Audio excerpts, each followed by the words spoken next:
চুলায় গরম গরম বেগুনি ভাজা হচ্ছে। এখানে ব্যাটারগুলা, আমার বেগুনি অনেক প্রিয়। শীতকাল থাকতে থাকতে ভাজা পোড়া খেয়ে নিচ্ছি, কারণ গরমকালে আসলে ভাজা পোড়া তেমন খাওয়া যায় না। তো কার কার বেগুনি প্রিয় আমার মতো কমেন্টে জানাবেন। আমার আম্মুর হাতের বেগুনি অনেক মজা হয়, দোকানের চেয়ে শতগুণ বেস্ট। যে খাই সেই বলে। এখন আমি গরম গরম চা দিয়ে গরম গরম বেগুনি এনজয় করব।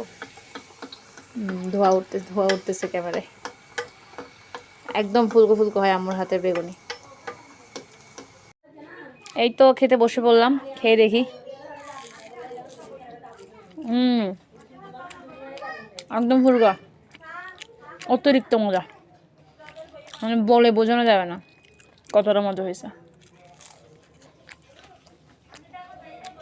আরও অনেক বানাইছে, খেয়ে শেষ করে দিয়েছি।